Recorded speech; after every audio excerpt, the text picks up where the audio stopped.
Good morning, everybody, and welcome to the August 27th, 2024 Board of Selectmen meeting, both virtual and in person.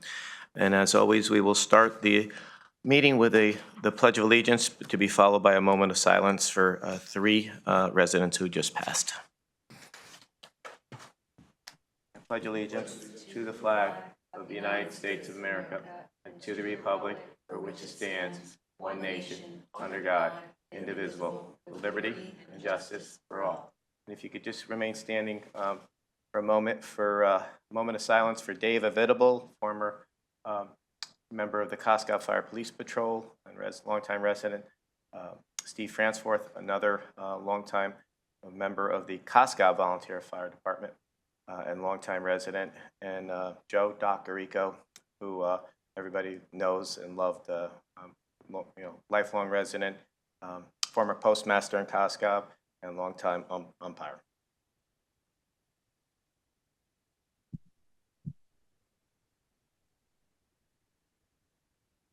Thank you. Okay. Is there a motion to approve the minutes of the regular meeting of August 8th, 2024? Lauren Raven, so moved. Janet Stone McWigan, I second. All those in favor? Fred Camillo's a yes. Lauren Raven, yes. Janet Stone McWigan, yes. Thank you. And is there a motion to approve the minutes of the special meeting of August 8th, 2024? Lauren Raven, so moved. Janet Stone McWigan, I second. All those in favor? Fred Camillo's a yes. Lauren Raven, yes. Janet Stone McWigan, yes. Okay, thanks. Not too much on the for Selectmen's updates. I did testify the other day, last week, on the proposed sale of Aquarian. For those who may not have been following it, the legislature passed a bill that will allow the Regional Water Authority, RWA of New Haven, to bid on Aquarium. That's a public company. It's a government company entity, and the issue there is, and why we're concerned here in Greenwich and many other towns, is that already their customers pay 23% more than Aquarian's customers. Plus, we still don't know what's going to go on with the land. We stand to lose up to over $500,000 in tax revenue, even though there's a pilot program, taxes in lieu of, but very rarely does that ever come out a wash. So, and there was many other questions and concerns, but I was on record as the town of Greenwich would like to monitor that and keep an eye on it, and just to register our concern with that proposal. This Saturday, I missed you, Lauren, over at the police benefit over in Purchase by a few minutes. God bless you. We want to thank Nick Loeb and the foundation there for including Greenwich in that. They did a great job. They had you met Daryl Strawberry and Doc Gooden. I missed them. I have pictures. But I did meet the owner of Rayo's. I may top that. I don't know. But it was a great event. We thank them for including Greenwich. Also, I did a food run yesterday with the Karen Jace of the Food Rescue. What a great, I know you're going to be partnering with them. They're a terrific organization, looking at ways to get them more exposure. They do just a tremendous job getting food out there, saving food and getting it out to those who need it most. A plug for the Sound Beach Community Band. My 2-minute aside the other night, they put on a great show there, and it was the last main concert of the year for them. But if you ever get a chance, please go to their website if you can and help them out. They're terrific, and if you ever get a chance to take in one of their shows, they do a really, really good job. We have a meeting this week. I think it's been pushed back a little bit about the backcountry traffic issue. We're still working with DPW and police department on ways to mitigate that. It's an issue all over.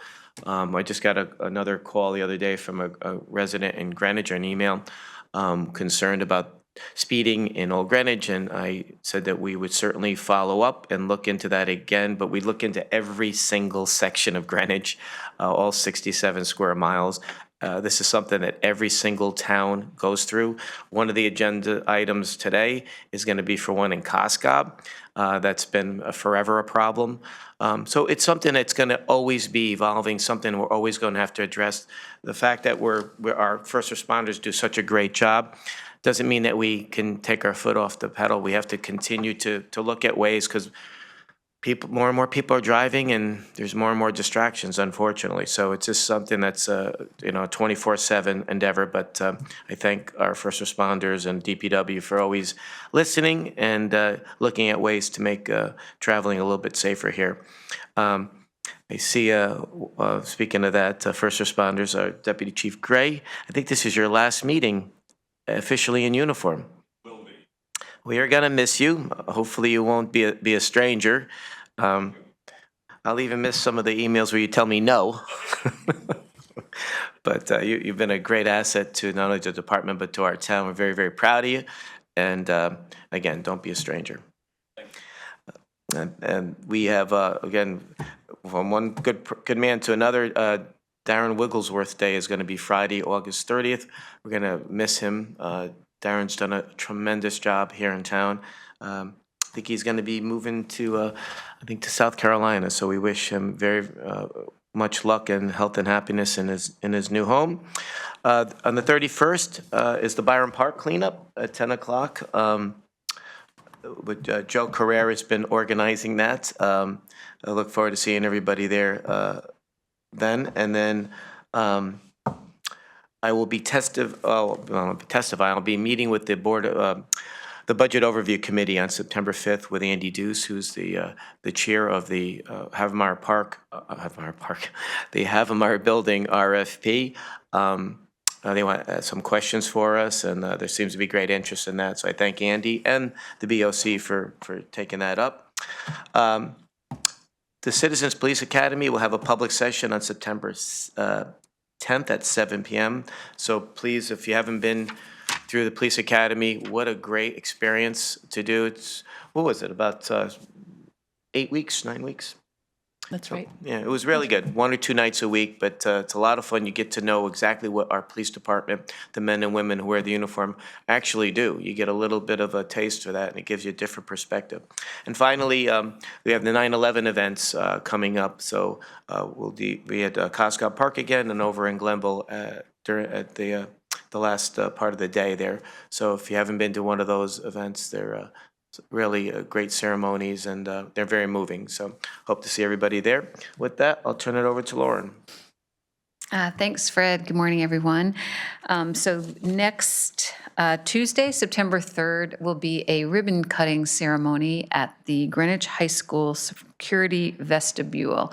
So really excited to be part of that and have that building committee wind down.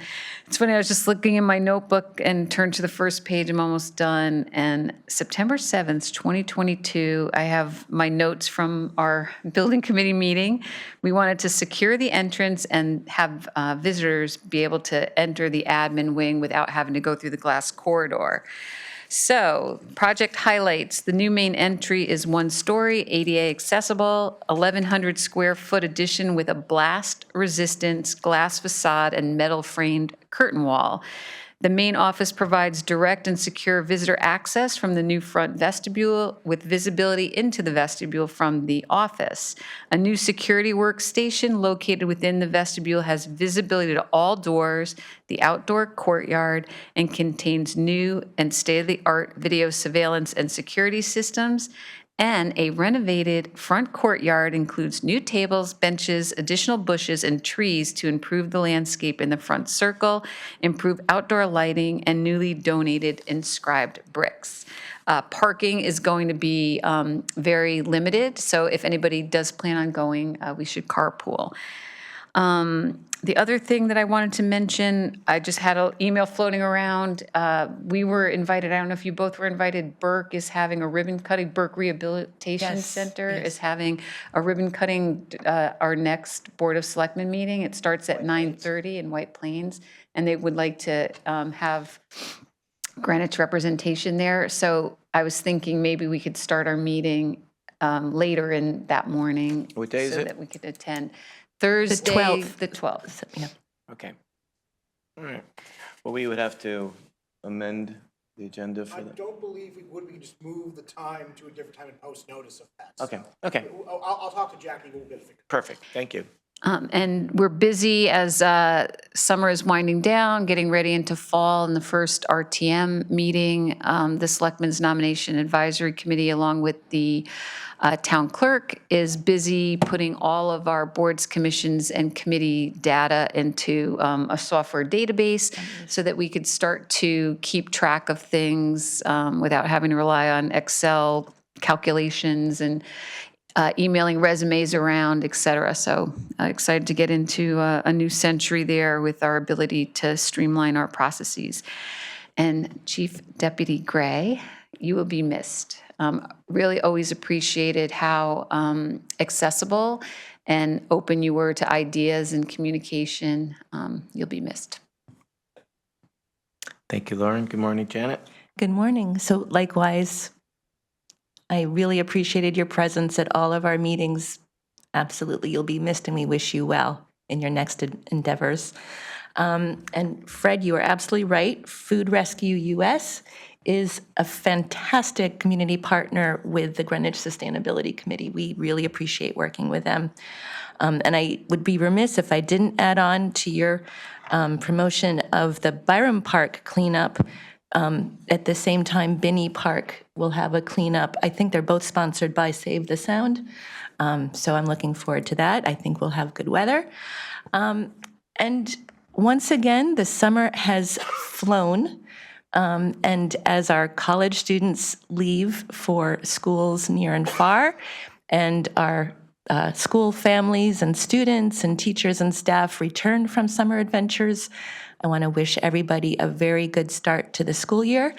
But that said, it wasn't a break for everyone. As Lauren mentioned, our school building committees were hard at work. I can attest that the Old Greenwich School and Julian Curtis School building committees have been working very hard. They're making great progress, so stay tuned.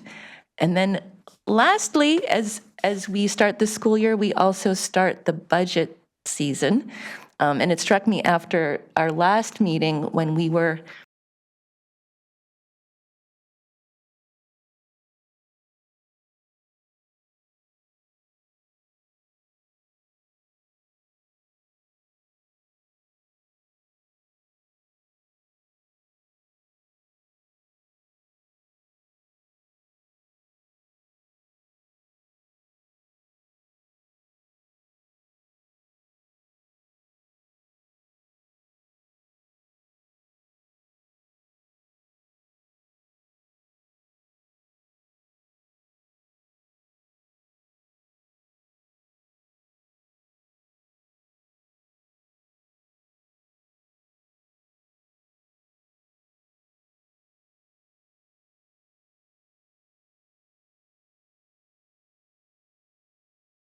We have one item under old business. It's a request for the approval of the intersection modifications at Valley Road, at River Road Extension and Schofield Street. It's a second read, and I did mention that we wanted to hear from some of the residents who had some questions and concerns. I think almost everybody agrees something needs to be done there, but there was a couple concerns, so we wanted to certainly listen to those concerns. So, Michael, good morning. Good morning, everybody. Thanks for taking the time this morning. So yeah, this is a second read on the proposed all-way stop for Valley Road at River Road Extension in Schofield. So, and you guys have a report with everything that we analyzed, so I'll go through all of it. But in the interim, I did get one concern that was forwarded by Ken. That's the only one that I received, saying that the gentleman believed that the push-button activated pedestrian warning lights might be his preferred solution. That is something that we considered instead of all-way stop, but we don't feel like there's a good location to put those in, that they would be effective, and it also wouldn't resolve the car crashes that we've seen. It would only be a pedestrian enhancement, and we did see a pattern of car crashes as well. And then for something like a full-blown signal, we don't see that being warranted based on the data we have, so we wouldn't be able to install that. And then the other thing I wanted to bring up that we didn't discuss last time, and in their interim we've talked with parking services about, is that there are a couple parking spaces between the offset side streets there that are written in the ordinance. So we feel an ordinance change would be necessary to remove those, which we wouldn't want to have in the middle of the intersection. They cause, sight distance concerns with the crosswalks. And it's just another conflict point to have in the intersection. So we will be working with them to kind of formally propose that change at the upcoming meeting, but it's up to you if you want to, wait for this stop sign and do that in tandem with the parking, or one move before the other. That's up to you. But that's kind of all I have for updates. But any questions, I'm here. Thanks, Michael. No, I mean, the only concern I had was, look, something has to be done, and I'm going to vote in favor of getting something done here. But when you're coming down Valley, it's a hill, and so I always worry if it's in the wintertime, icy conditions, somebody stopping short and you slide. And my life, I've done that once on the post road, and I wasn't speeding, and I hit somebody, and because I hit them from behind, I was responsible. I just worry about that. I know there's no perfect solution here, and I think the people who have concerns, acknowledge that, and they want something done too. But I know is there any way we can sort of address that in a way that doesn't take away from what we're trying to do here? Yeah, we are planning to put warning signage at the, near the top of the hill, so people will have an idea of that they should be stopping as they come down the hill. And then when this is first put in, we're going to try to get some variable message boards out so that everybody's aware that there's a new traffic pattern. And then hopefully once everybody is familiar, it's a lot of commuters that go through there. So as they're become familiar, they'll know that the stop sign is coming up. But we'll certainly keep an eye on it. And if it becomes a problem, we may be able to do some additional things. We did check some other locations that we tried to figure out what comparable locations in town are there. The one that came to mind was over in Byram Road at North Water. You're kind of coming down a hill to the stop sign. We didn't see any pattern of that being an issue. There's a one-off rear end coming down the hill, rarely, but it's not a pattern that we saw. So if there's other comparable locations you guys can think of, we can certainly look into it. But we haven't seen an issue in these other places. That's a good point there. I forgot about that one, but I think there's also a stop sign right on the top there where they're not going to be going as fast as Valley Road. I mean, this is a thought, and maybe a silly thought. On the top of the hill there before you get down there, like where the Chipetta,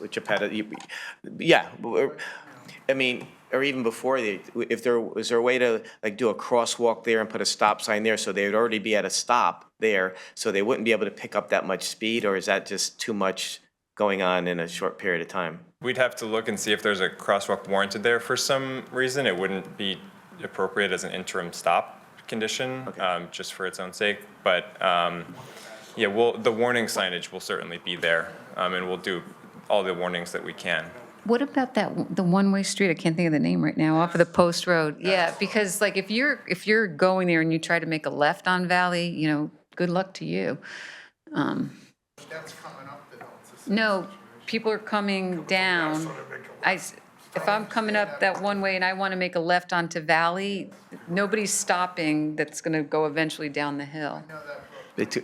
Going up it's going up the hill, that's the problem. There's a hill there right by the condos, and there's a crosswalk. Yeah, you want to come up and... Yeah, well, normally we raise our hand and identify ourselves. He's on the speaker list. Yeah, so Jimmy, you can address that when you speak. All right. Right. But thank you. Yeah, it. Again, I don't know. You guys are much better at this than I am. Certainly, I'm not an engineer. If it becomes an issue, we can look into any flashing signage and things like that. Okay. That might be more of an enhancement. But I think we would start with just the regular warning signage that we do in most places, and then while it's a new pattern, we would have signage out, kind of warning people of that, like the message signs that you've probably seen them elsewhere, when there's a new condition. Okay. Thank you. Thank you. Well, thank you for all the work that's gone into this. no surprise, we anticipated that there'd be a lot of feedback. We got a lot of feedback. No one is saying, don't do anything. It seems overwhelming that people like the proposal. And yes, there are some suggestions for some alternative solutions, but absolutely, I'm prepared to support this. Thank you. Now, the speaker list, Ken, who's up first? Yes, we have online, we received comments from Mr. Horlacher. I see he's on, yes, I'm going to allow him to speak himself instead of having me read his statement. Mr. Horlacher, you can proceed. Thank you, sir. Good morning, everyone. I'm with my wife, Kimberly Frateroli Horlacher as well. So she's actually going to do the speaking, but I showed her the email I sent, and kind of we're obviously in the same boat. So I'll let her talk. Hi, everybody. Thank you for your time today. Hi, Kim. So a couple of things. Scott and I live at 73 Valley Road at the bottom of the hill across from Back Cycle. So we've owned, my family, this property for quite some time, so I know this area extremely well. Here's some of my thoughts on this. Ascending down the hill is very difficult. When you're coming up Valley Road towards Nassau Place, there is a sign for a crosswalk there. That's the little side street that if you go down it, it takes you over to the post road near the little pub. Okay? Nassau. My suggestion is after Nassau, there's a stop sign that says 25 miles per hour. I think at that point, there needs to be some sort of notification to ask cars to slow down. I think that's a great area to put a flashing sign. The problem we have here is that there's an electrical pole on my property and the Lionheart's property, and it's got a wire. And if cars are coming down, this is directly across from Back Cycle. If they hit one another and they come onto our property, I'm afraid that could be very dangerous. We also have a lot of cyclists. Obviously, we have events at Back Cycle, which is great for our community, and we love it. But they're going down there at a speed where they can't stop at a stop sign. And it's a very natural progression coming down Valley Road to make a right on Valley Road Extension. It just makes the flow of the street go a lot more evenly and safe. I think it's for safety purposes, it's a natural progression. I think maybe coming down Valley Road up the hill is, with a stop sign there, that makes sense, all those corners. But I think if you do a stop sign in that area, first of all, during snowstorms, it's going to be a problem for the, people that are in vans and trucks coming down the hill. How are they going to be able to stop that quickly? Also, too, on a Friday night, there's so much traffic coming down Valley Road. It's bumper to bumper now. And we're not going to be able to get out of our driveways. I just see it's going to really, it's going to stop the flow of people trying to get away from the after work traffic. So I think really at the top near Nassau, because there is a crosswalk there, I think if, the other problem too, we're in a mixed use zone. We're affected by trucks coming down, we're affected by noise, and I really don't want a lot of lights around where I live. I have enough lights around me. So I think maybe that area might be a good area to look at. Okay, thank Kim and Scott, thank you. And yeah, I think DPW is sort of on the same page with you about possible signage, warning signage there. But that's again, and as far as a flashing light there, they said they would take a look at that later, see if it's needed, if a signage doesn't do the trick.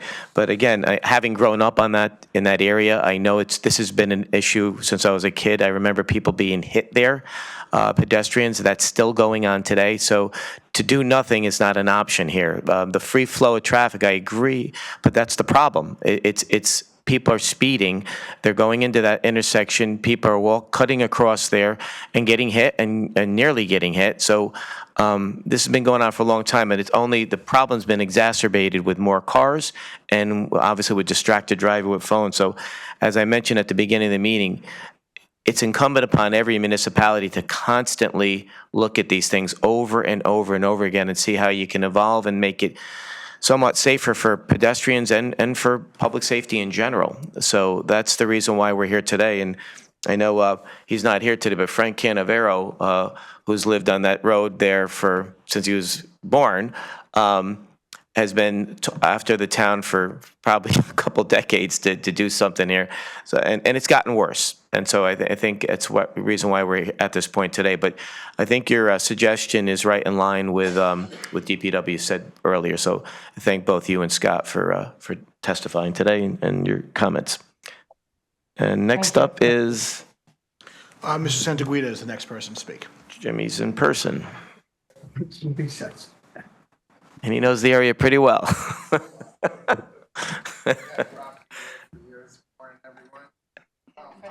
Press the button.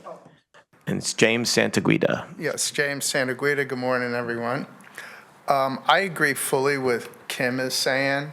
Unfortunately, she has it worse because if there was a stop sign there, she's only about 100 feet back, maybe not even that far.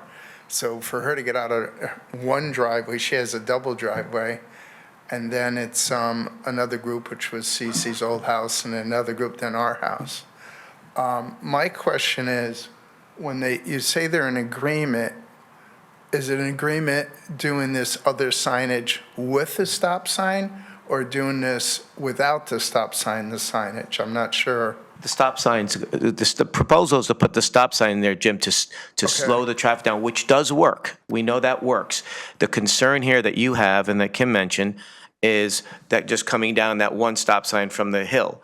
But again, as we've heard, we have it in other sections where there's pretty steep hills, and there's, I think, only one accident on record there for decades. Stop signs have been there for decades. So, I mean, and this one's not as bad as that one. So, again, you're talking about Byram Road, where I know exactly. Yeah, so, I disagree with that. But it's bad. I mean, we have 7,000 or 8,000 cars a day. They don't. So there's a tremendous. We also have a lot more cars coming out of River Road, which would be a reason more. That's the reason why you need stop signs there. I understand. Versus, say, South Water Street, or Henry Street, actually, too. I'm concerned of not being able to get in and out, entering or exiting, because of the backup. Also, inclement weather. And what we not taken into consideration, as we know throughout the town, there's been several accidents, and I'm sure the police department could verify this. Years ago, we didn't have cell phones. We weren't texting. So a lot of these accidents could be occurring because of those reasons, not just because of, yes, more traffic, more accidents, but there could be numerous occasions that this has happened in that particular intersection. I agree and have no problem with the stop sign coming, I guess you would say, southbound east in front of the St. Lawrence Club. Also, yes, I don't have a problem with that at all, and I think it would be good. Flashing lights, I'm sure some people don't like them and do. And maybe it's a thought, I don't know what the regs are on that, but I think I've heard that sometimes it's not possible, of a speed bump on the area going down. Why? Because our public safety units it slows down public safety, whether it's a fire truck or something like that.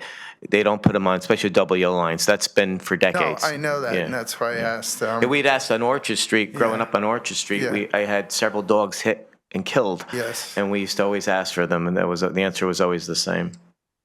So the main concern, and then I also thought, would it be smart to put, well, if you know where my driveway is, 65, before it or around it, a stop sign more on the top of the hill, which would stop people there, and by the time they reach that stop sign, they'd have to floor the car to get through the intersection down below. Which is what I mentioned, and I think, Michael, you were saying that the stats may not warrant that, but if they could take a look at that maybe again, because, yeah, they're talking about the top of the hill, which would really, because if somebody did come to a stop, and maybe it's not warranted, but if somebody did come to a stop, you could then put a stop sign at the bottom of the hill, because it's going to take a long time for them to really, they're not going to be able to gain that much speed in that short of a time that we're concerned about. Yeah, we did. We have actually looked at stop signs up at Nassau in the recent past, because some other people have asked about issues up there. We didn't find them to be warranted based on the data we collected. There were some other things we were looking at doing. RFBs were consideration as well up there, but we just don't have the budget to do those things up there right now. There was a budget request for traffic safety features in the last cycle, which we didn't get, so we don't have the budget for those things. And we didn't see the stop signs being warranted, so there wasn't really anything we could do right now at Nassau towards the top of the hill. And when you, just for people's edification, when you say you found that they weren't warranted, the statistics, and also you have to follow guidelines. Yeah. So the volumes of cars and pedestrians, and coupled with the speeds and that and the crash data, it didn't meet the thresholds that the federal highway guidelines say for stop signs. Yeah, so I just want people to know we're not just indiscriminately saying, hey, we'll do it here and there. We have to follow federal guidelines too. Yeah, exactly. Thank you. Thanks. I understand what he's saying, but I don't think I mean right at Nassau Place. I mean more at the crest of the hill, which would slow him down there, and then you would not need one at the bottom of the hill. Yeah, and it's again when you want to put a stop sign and a crosswalk, it has to meet. Does it have to have a crosswalk to have a stop sign, is my question. You don't have to have a crosswalk, but you have to have a justification for some reason. Well, the justification is the impact on that hill. That speed control is not acceptable. Because that's where they're picking up speed. Coming past Nassau is when they pick up the speed, because it's right where my drive is. So I know it's difficult for me to get out now, but when a stop sign is there, I'm not getting out at all. And then if I have to cross and turn left, you're blinded by two cars that are going to be coming up the hill, flying after that stop sign at the bottom of the hill, past the cycle shop. So if I have to get out and turn left, which I do 90% of the time, it's going to be impossible for me to fit if someone says, okay, go out, or I got to sit there for an hour and a half during traffic times to let everybody pass by. It's a tough drive where you are. And the guy next to me is worse, and Kim is even worse than us. Yeah, you guys get it the most there. Is there any way to mark the street, don't block the box or whatever type of thing? You'd have it every 20 feet. But no, I mean specifically at the bottom. If the traffic isn't stopping, you still can't get out. I'm having trouble visualizing, but maybe I just need to sit there where you're having trouble getting out no matter what. If nobody's stopping or if people's stopping, it's a bad driveway to try to get out of. Well, it's just the same situation trying to get out of Whole Foods. Yeah. They block it off, like you said, but if nobody stops there, you're not getting out. But if the traffic is moving, I have a better shot, because, sometimes there's a gap between cars, and I just cross the road then. But if they're backed up, car after car after car, I have to get someone who's going to be considerate to let me out, otherwise I'm not getting out. And even if they are considerate, then I got to worry about the danger of a car coming up the hill, because you're pulling in between two cars that are stopped and you can't see. So those are my concerns. Thank you, and that's pretty much it. Thank you, Jimmy. Okay. Anybody else? Did you sign up? No. We've already went over this. If you could, Jimmy, yeah. You can ask your Jimmy, question. for a second time, it's been recognized. And someone else raised their hand. I don't know if they signed up. Thanks. Jimmy, or I asked that if there's a strip to locate how many cars pass there, and the answer is yes. they have done that, and that's why I saw it posted roughly 7,000 to 8,000 cars per day. So that's why I know, and it's not just rush hour, like Kim said. I'm in and out of my driveway, because I go out and see customers, I'm in and out of my driveway 20, 30 times a day.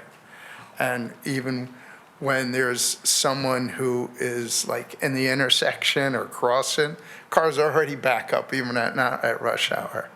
So Yeah, know and I that. think your point, you've acknowledged it. I think you're having trouble getting out of there anyway, whether it's traffic flowing or if they're stopped for a stop sign. I personally think you may have a better shot if they're stopped at a traffic, because they'd be stopped and you could signal to somebody. It's hard to It's signal going to be, somebody. it's worse. I'd rather have the flow go so I could Yeah, but then the get flow, out. then it's not addressing Fred, the issue. I'm there. Unfortunately, you're not, so I Yeah, know but Jim, I we'll grew be up in the better. neighborhood too, and I know the stats are what they are. We have accidents there, and doing nothing, and I know you have a lot of vehicles there. I Yes. understand where you're coming from, but you're also I'm not unique. worried about my but you're also vehicles. unique in the vehicles, the amount of vehicles you have coming out of there are more than any other house on that street. Not necessarily, because they go out once a day and come back once a Yeah, day. but there's a lot parked there, and 10. so 10, So- and that's probably But if you 8 if or you 9 more take- than anybody else. If you take Weiner, if you take other people going in and out, Well, No. I don't think that argument holds. It's me holds up. and my staff that go in and out.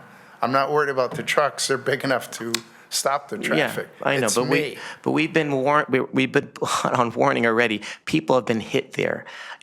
Pedestrians have been hit there. We just had a few near misses in the last couple months. People calling us up there to do nothing because we're worried I'm not about saying do traffic. nothing. What I'm saying is, I don't know. I mean, I'll certainly. The reason why I wanted you guys to come here and ask these questions is because I'm trying to see if there was any way to tweak it a little bit to address some of these concerns. But some of the reasons I'm hearing don't add up in my mind to not doing the stop sign at the bottom there, unless there's another way where, Michael, if you. I'm having trouble visualizing what three stop My point. signs would do without the fourth. I'm just having trouble understanding how that improves things. We wouldn't recommend that. It might just be confusing to people coming, knowing which approach is stop. So it's either 4 or. That would be our recommendation. Okay. Thank you. No, thank you. Can I just point out, no decision is irrevocable. Right. So, I think it's really important that we at least attempt something. Yes. And then, we can always in future revisit, but Yeah, and I think given it a shot, DPW has already said that they want to put up some warning signs here. And even if you said you'd be willing to revisit it, and if you think a flashing light at the top of where Jimmy lives is warranted, instead of the warning sign, then you would be willing to do that.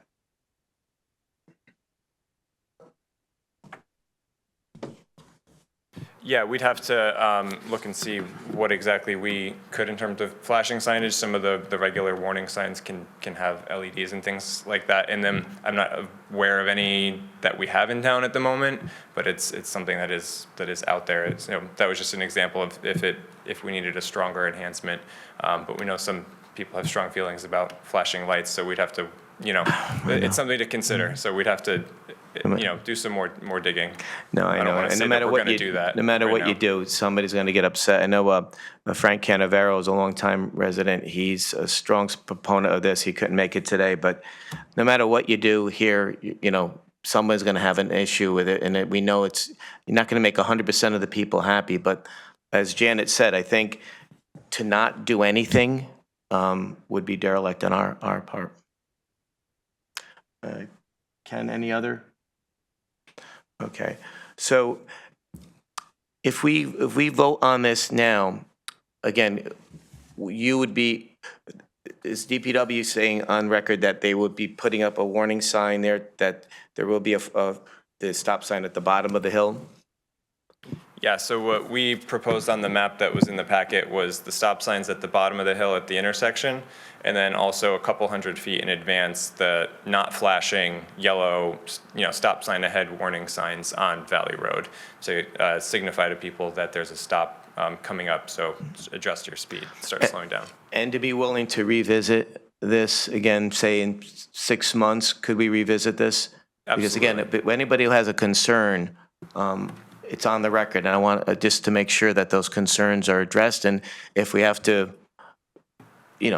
go back, as Janet said, and do something, tweak it a little bit, then I get the 4 signs, 3 don't work. But if we can also keep up with the data and see if there's anything, and you said some things aren't warranted. When was the last study done on Valley, where Nassau is? Within the last 6 or 8 months. Oh, okay, so Yeah, it's pretty relatively recent. new, okay. Yeah, and then, How- we'll continue to keep an eye on this location, but it needs to be in the ordinance to be enforceable. So, So if somebody ran the stop that's what I sign, want to wait for too. I mean, I'm all for, we have to improve the intersection. I mentioned before, my brother lived there next to what used to be no, he was in the little pizza place that is now, Bellows. yeah. So I'm very familiar, but now that we're going to lose some parking spaces, I think that that's going to raise some concern. So I would rather wait until that information in order to vote, but I'm fine to support my colleagues voting today. Yeah, to you. as far as the spaces, so which ones exactly, so people know exactly which are being eliminated? And I get why they're being eliminated, but, So, yeah, there's 2 spaces that are marked and signed that are between River Road Extension and Schofield Street, and the 50 feet that's between the 2 side streets. There are two spaces that are marked, and they're in the ordinance. So to remove those, because they would be in the middle of the all-way stop, you need an ordinance change. And they're also very close today to crosswalk, so we're not supposed to have parking within 25 feet of crosswalk or stop signs typically, so, it's something that would probably be an improvement anyway. So like I said, we're going to work with parking services, whoever DC Gray's successor is, we'll work with them to get that next step. so also, I know, because we had to do this in Glenville, for the corridor project. We eliminated some spots there in front of Frankie's Pizzeria, and we gave him some more down there so he wasn't affected by it because of the regulations, they can't be there. So the next question is, the businesses that are affected by that, have they been notified? Not yet, but when we formally propose it, we would make sure that everybody that's there gets noticed. I think that's the typical practice, anybody who's adjacent. We haven't talked to them yet or looked into if there's any way to reallocate. We know parking's always an issue, so Is there it's any worth way we discussion. could, and I hate to vote on something if somebody hasn't been notified. Well, to that point, is there a time sensitivity to this? Can we delay the vote so that the They could be notified? proposal, well, just so that the proposal's complete, Yeah. to Lauren's Yeah, point? 'cause I think I think you have 3 people here willing to support this. But if waiting for the completion, if it's 2 more weeks, and I'd like to see those people notified, just so we're covered. Yeah, there's no Okay. time sensitivity. on Okay. it, Yeah. Please, thank you, and I appreciate that. All right, thank you. Thank you so much. Jimmy Santaguida for a 3rd time, for the record.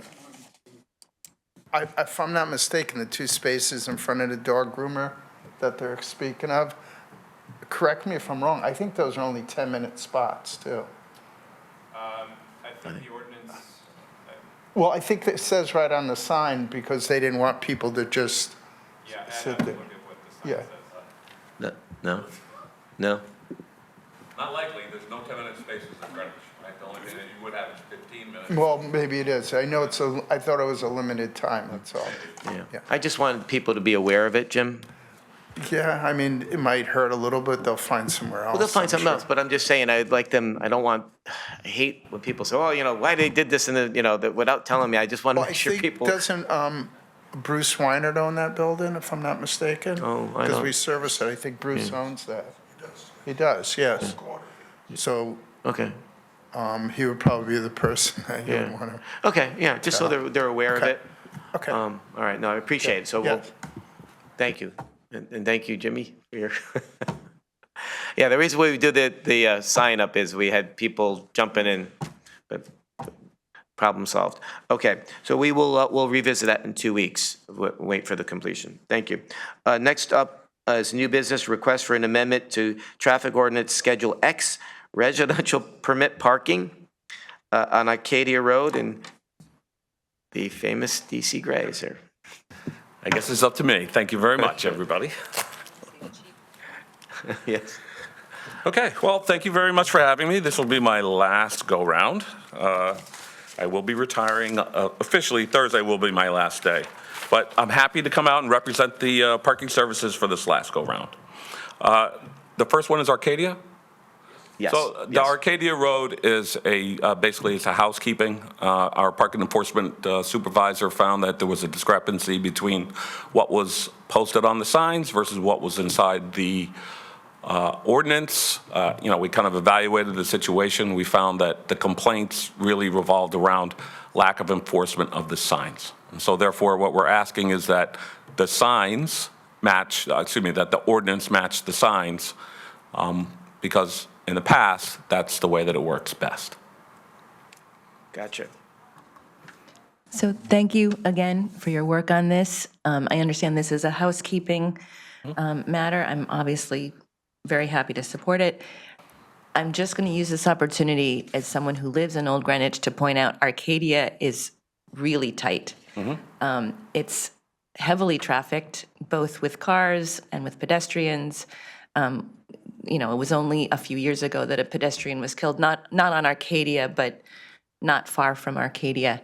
I'm sure that the Merchants Association is not going to be happy with me suggesting this, but there are definitely 3 parking spots on the street as Arcadia meets Sound Beach that if we eliminated, I think would do a huge amount to sort of unclog that bit, because there are times when cars coming out of King's grocery store or various businesses, if there's a big truck coming in, it really clogs up. So let me just put that out there. But again, thank you. And yeah, in terms of this matter, it's housekeeping. Very happy to support it. And I would just say that a letter was sent to the residents for this July 31st, explaining what we were doing, and we received no feedback from the community, or positive or negative. Okay, thank you. I know it's only housekeeping. I mean, it's not time sensitive. It's not, Okay. but the ordinance does not match the signs, and the officers are out there enforcing, so they've suspended enforcing it until the ordinance is Oh, up to so date. there is a little bit of time sensitivity there. That's all. Yeah, let's do it and get it out of the way. All right, so we'll vote on that one. Okie dokie. Lauren Raven, I motion that we approve the amendment to Traffic Ordinance Schedule X, Residential Permit Parking, PSP number 2024-007. Janet Stone McWigan, I second. All those in favor? Fred Camillo's a yes. Lauren Raven, yes. Janet Stone McWigan, yes. Thank you. That's one down. And then the next one is the request for an amendment to Traffic Ordinance Schedule X Residential Permit Parking on Pintail Way, Widgeon Way, and Swan Terrace, which we've heard before. Yes. So this is the Mallard Drive kind of area down there is pretty contentious, and has caused a lot of issues for local residents as well as parking enforcement. We received after the DPW change for the curve, we've gotten a lot of input from some of the residents, and we found that that area is definitely abused by students from Greenwich High School as an alternate parking location. Obviously disrupts the peace, harmony, what have you, for the quality of life for the local residents. In this request, what we've done is we received a petition from the residents of Swan Terrace to be part of the program. And really, honestly, what had happened is that the students had gone from no longer parking on Pintail, Widgeon Way, and then they went over to Swan Terrace. And then there was a back and forth, all revolving around high school schedules and what have you. So one of the local residents, I believe she's behind me, kept track of the school schedule when the students were there. Really documented quite well some of the issues and problems there. We corroborated that with our parking enforcement supervisor, went out there and did regular traffic counts. Although we received the permit quite some time ago, we paused it until the end of the school year so that it would be kind of clear as to what the impact was. And immediately, as soon as school was out, the issues on Swan Terrace were gone. And again, also reduced on Widgeon Way and Pintail. So all this does is just kind of match what the needs are of the community to reduce the, we'll call it misuse by the Greenwich High School students using that as an alternate parking space that they can't get at Greenwich High School. Take the bus. Yes, and it's been going on for a while. So, thank you. And then we have one more. Oh. Oh, I'm sorry. Hi, how are you? I'm good. I'm Sarah Collins. I reside at 6 Widgeon Way, and I'm very grateful for the opportunity to try to make 3 points with you this morning.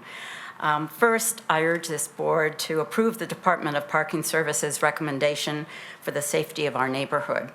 Secondly, I wish to thank DC Gray and the Department of Parking Services for the manner in which they have dealt with Widgeon Way's petition.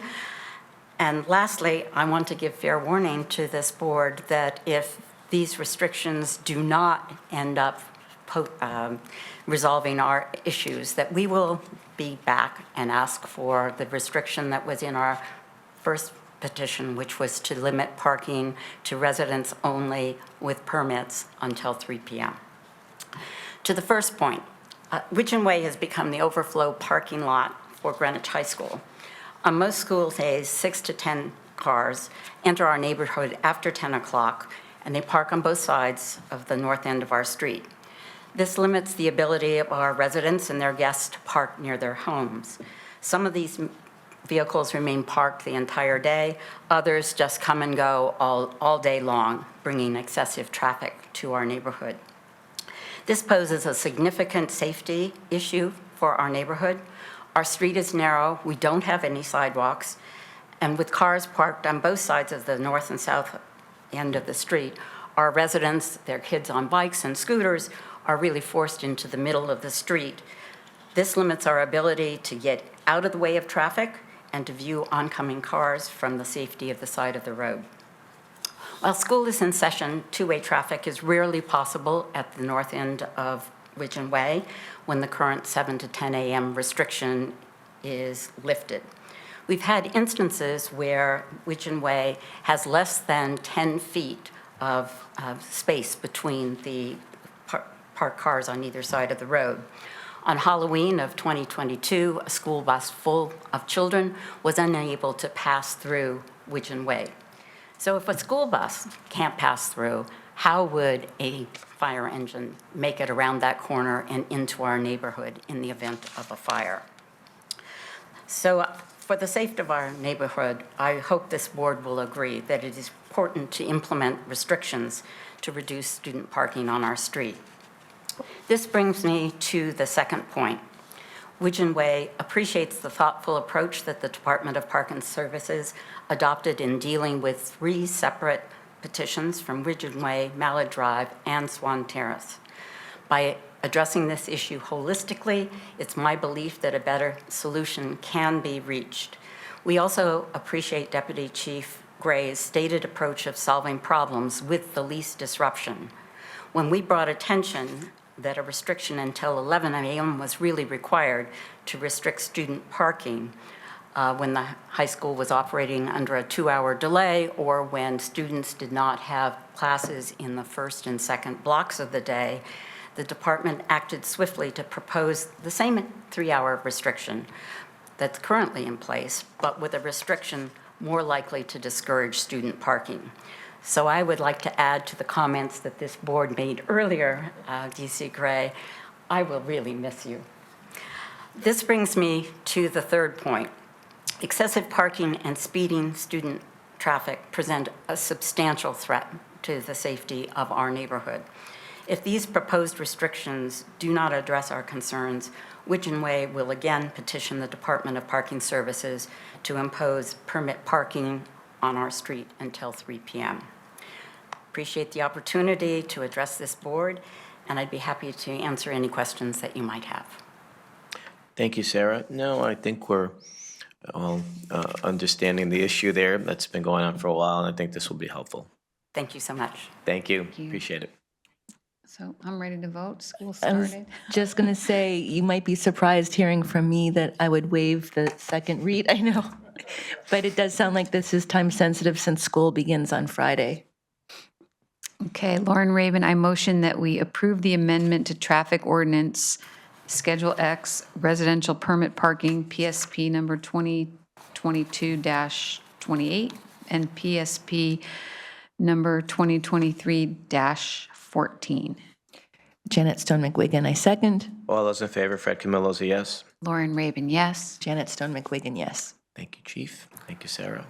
And I would like, just for the record, it's always a qualified no, not just a blanket no. No, duly noted. Thank you. And lastly, we have a request for an amendment to traffic ordinance Schedule XXC, left turns prohibited, and this is, again, under parking services. Yes, and this one, this is a first read, and I would say that this one is also time sensitive. This was, and I'll basically read it. The Chief Heavey and the Board of Education kind of worked this out. You know, we're constantly looking how to improve processes and that kind of thing, challenges at the high school with vehicles. So this is one of the ones that they came up, and I'm here to make this proposal. All right, I propose updating the no left turn ordinance to include the Greenwich High School parking lot exit onto Hillside Road. The exit in particular that we're discussing is designated as driveway number 4 from the high school. That's kind of like the main entrance in and out of the high school. This proposal has been developed in cooperation with the Greenwich Public Schools Administration and the Town of Greenwich Engineering Department, recognizing that the school policy alone is unenforceable on the public highway. Should a violation occur at this intersection, an ordinance is necessary to ensure that law enforcement officers can take appropriate actions. This issue has been long brewing concern in the neighborhood and for the Greenwich High School Administration. They have over time implemented other policies and practices, none of which has wholly rectified the ongoing issue. The Department of Public Works recently conducted a townwide survey, Safe Streets, I believe is what it was. Safe Streets is what the title was. I participated in one of them, and this area, Hillside Road, was an area of concern despite that was not the area of, they came out to discuss the concerns about Hillside Road, even though this was not the area of the town in which it was being discussed, but it was strong enough that multiple people from all parts of town come together at the high school. Let me see, based on those meetings, the DPW, the school administration, the traffic section, the Greenwich Police Department all agree that adding driveway number 4 to the left-hand turn prohibition of the ordinance is the best solution to address some of these issues. Updating the left-hand turn prohibition of the town ordinance can enhance the safety of the students, staff, and the surrounding community. The change will reduce the traffic in nearby residential neighborhoods, preserving the residents' quality of life concerns about heavy traffic, and directing the vehicles to US 1 East Putnam Avenue for improved traffic flow. Improved traffic flow and distribution. Thank you for considering this ordinance amendment. Thanks, Do you have Chief. any questions? Which driveway is this? Is this Driveway number, I'm sorry, it's driveway number 4. So as you, if you're coming from the Post Road onto Hillside, is it the first one on the left? no. So that, it would be the 4th one as you come north from the Post Road. I have it in the ordinance as a. The one appro- closest to Fairfield? No, it's the main one, because you're. The one by the Science Center? Yes. Okay, that's the one closest to Because, Fairfield. we're forgetting that Oh, there's, no, you're right. there's 2 driveways that, in the circle that we're forgetting. That's the second and third. The 4th is the main one where you're going to the fields. So there's a driveway that is for the teachers. The first one, as you come north on Hillside Road. Oh, you got me on that. As you I'm go- like no sense of direction. All right, if you're going up from the If you're going up from US 1, there's a driveway for the faculty. Yes. Keep going, there's a driveway entrance for the horseshoe, right? Yes. So the first driveway for the teachers is 1. Second driveway, I believe, is 2. The other part of the horseshoe is 3, and then you keep going, and that's 4. Got 4 it. will take you straight to the back fields, Got right? it. And then there's driveway number 5, which is that parking lot closest to Fairfield. Got it, thank you. And this affects nothing else. It's like the main entrance for the students coming and going. And this affects nothing else, Chief, right? I mean, the other ones, this is the only one that was a prohibition on a left-hand turn? Yeah, that's the only one as part of this ordinance. This is what the school would like. Okay. So this is not affecting parents dropping off and picking up? If they enter the driveway and they exit the driveway there, they're going to have to make a right turn, not a left. So as you exit the driveway, you've gone to the football field in the back. You're starting to exit the driveway, that main in and out. You're going to have to turn right, go down to US 1 to go wherever you're going. You can't make a left. It'll You take can't cut across traffic, which Mr. Sandeguida was talking about, making a left-hand turn. You can't cut across traffic. You're going to have to make a right, make a right, make a right, make a right. And if anybody was coming in, they can make the left as everybody's making a right. But everyone else can make the left coming out of, like, if they came into the front circle, they could still make the left. They could.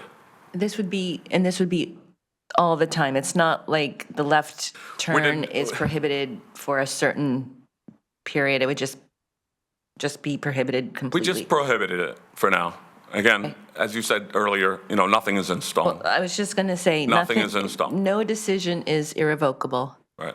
And the idea is, of course, is that, there is coming and goings besides, this is for the crush of students in particular is probably the best time for this. But after-school programs have many people also going to the school after hours. And so, rather than just saying during school hours, why confuse it? You go out this driveway, you got to make it right. Just take some time to get used to. Sure.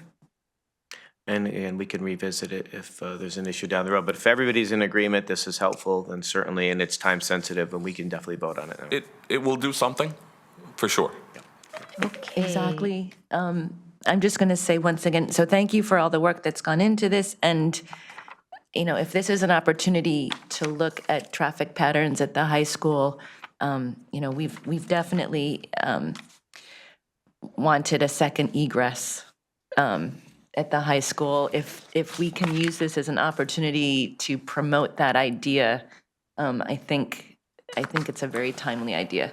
So, I would just say this, at it's definitely, this was the Safe Streets at DPW, this conversation that they had with the community was just an opportunity for them to gather all the information about, what the community wants and what is the priority to get it done. This was preliminary, right? Sure. So, Sure. this was just because we are the landlords, it's kind of easy to kind of manage, and this is what the landlord wanted, being the Board of Ed. So it's from a private driveway, so it's kind of like low-hanging fruit for us, but Understood. there's a lot of different factors that will go into any further changes from the high school, beyond the simple signage. Okay. Okay, Thank you, Lauren Chief. Rabin, I motion that we approve the amendment to Traffic Ordinance Schedule XXC Left Turns Prohibited, PSP number 2024-19. Janet Stone, McWigan, I'm casting in stone. I second that. All those in favor, Fred Camillo's yes. Lauren Rabin, yes. Janet Stone, McWigan, yes. Okay, thank you, Chief. Okay, thank you. Your final report. Excellent. Yes. Thank you. Thanks again for all you've done. Bye. Appreciate it. Bye, Ken. Bye, See you, Deputy Chief pal. Gray. You've got my number. See you on the flip side. All right. We have 2 people signed up for public comment. Sure. Susan Muti is here. Not so fast, Chief. The microphone. I think it's if Yeah, it's it's on now. green. Yeah. Okay. Okay, Great. great. Good morning, I'm Susan Moody. I live at 46 Locust Street. I've lived near central downtown Greenwich for 6 years. So I do understand there's a fair amount of restoration, renovation that goes on. Houses get knocked down and new beautiful houses are built. But I live on Locust Street, and I'm down the street now from a site plan that has been going on with rock breaking for 3 months. So it's a combination of jackhammering and full-on blasting. It's Monday through Saturday. I remember taking my first picture, which I sent to Ken at the beginning of June, which at that point I'd kind of already lost it relative to being able to use the outdoors and having it just be so very noisy. So I've been to the building department, and I understand that there are certain hours, but I feel like it's the scope that is really the essence of this problem. Because I don't think that it's fair for residents to have to bear the burden of 3 months of rock work, and they're not done. It's like living down the street from a full-on quarry. We weren't given any notice as to, how this was going to develop. So it originally just looked like a regular tear down, rebuild. I mean, we've all sort of seen it and sort of like welcome that kind of renovation. So I'm here for sort of like 2 reasons. A, I think there should be notification going forward.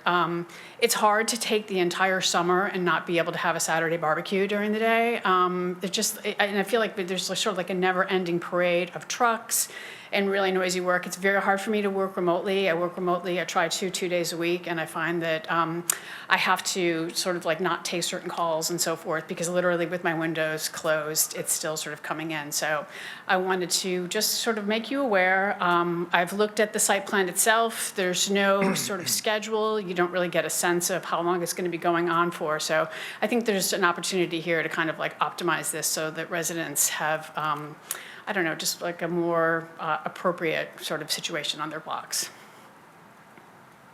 Okay, thank you. It's the one. It's the project that's right next to not the Muse, the Agnes Marley.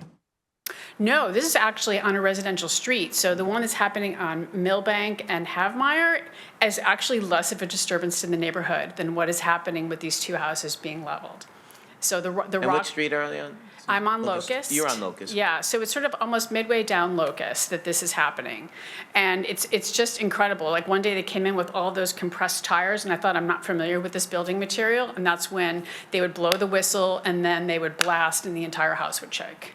Well, just visually looking at it, how complete are they towards it roughly? Are they 75% of the way there? Is it They may be 75% of the way there, but we're talking about 3 months of rock work. It seems inappropriate to approve a site plan with that scope. It's different if it was like a large-scale project or by the train station. I understand that there are sort of like public works projects that would get that kind of level of authorization, but this seems to be well beyond what should be tolerable. Have you reached out to planning and zoning who approves these things? Because I did. I Yeah. went up there yesterday, but I mean, they're working with a site plan that's been approved. I No, think- I'm saying, but going to their board, and they do it still via Zoom, so you could go there and let them know your thoughts, because there's one person, a friend of mine lives in the backcountry, she's had 3 years of this.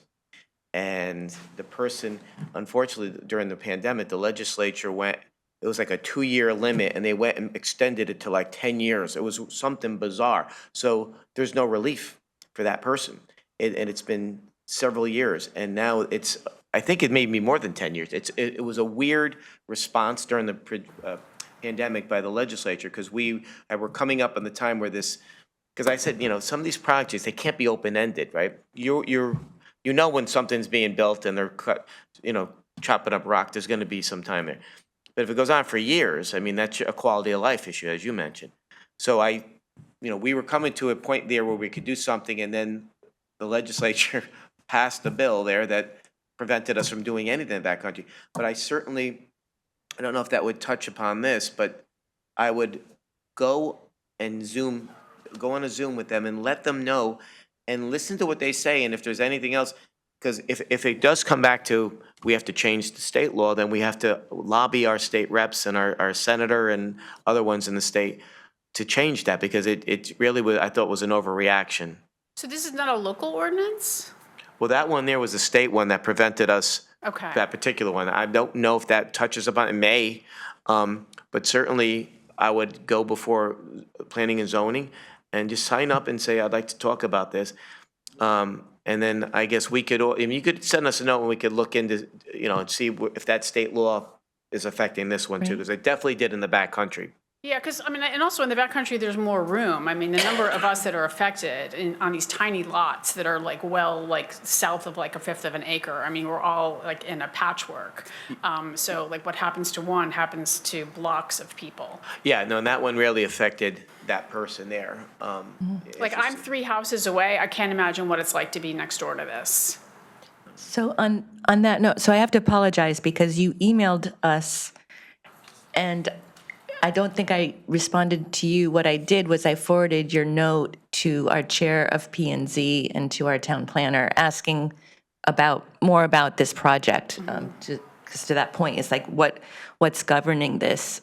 So they are aware, or at least I've made them aware. It would even be nice if they could like not do the rock work on Saturdays, for instance. It's a lot for a neighborhood to bear. It gets back to, so not that long ago, when a utility came before us and asked for, our authorization to work, we said, we will do it with a timed, expiration date, not to stop work, but to make us, to require a second bite at the apple, to make sure that we have time to review what's going on and to address issues. So, I mean, clearly, something like that, we would need to consider. But I think to Fred's point, this isn't necessarily something that, comes under us. It's either P&Z.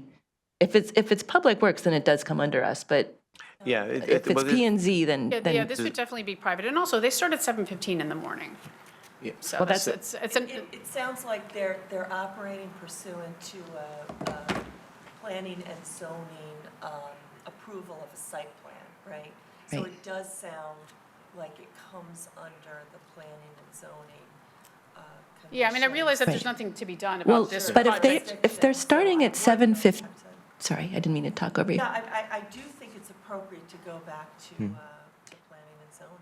But 7:15 start time violates our noise ordinance, which does now come under us. Well, is So it 8 o'clock or? It violates, I don't know. I'd have to double check on that. I don't think you can start at 7:15. I'd have to double check on that. We can check on that. Yeah, so maybe it wasn't, maybe you were in the right place for a little bit. Okay, all right, I well, will connect you with this board chairman, so. okay.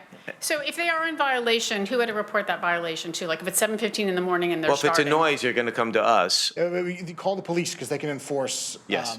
There's a non-emergency number to call. Okay. And they 8004. enforce the noise ordinance. Right. Excellent. It's, right, because it's an enforcement issue. It's not, 8004. right. We don't have to authorize anything. Right. No. Right. Yeah, it's already in place, so that certainly that if they're in violation, you can call the police. I would double check on that time and then definitely go before planning and zoning and see what they say. And then, again, if that state amended law comes into play, then we have to reach out to the legislature.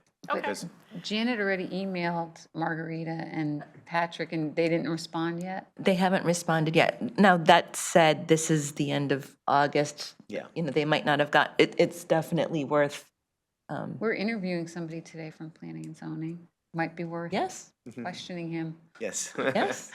But I don't know that You he would. should really drive I don't know by. that he It's would have quite- necessarily, Yeah, he wouldn't, I know a lot of work is going have on there. necessarily been a part of the email chain. But he might have an opinion on, Yeah. Sure. Yes. All right, so we'll keep in touch and let us know how you make out there, and definitely call the police if they're in violation there, because they will enforce that. Okay, excellent. All right, thank you for your time. Thank you. you. Have a good day. And we have one person on Zoom. Heidi, you can go ahead now. Thank you. Okay, thank you. Good morning. I'm Heidi Shafronik, and I live on Shore Road in Old Greenwich.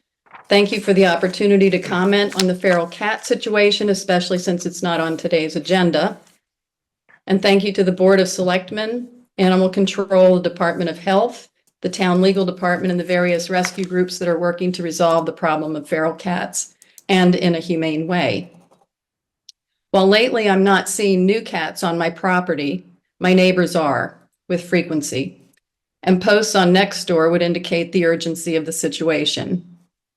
In the past 2 weeks, at least 2 cats were reported at Todd's Point, one possibly injured, the other emaciated. Another extremely thin cat was seen on my neighbor's property, and my neighbor on the other side found a dead cat in her yard that had been mauled by another animal.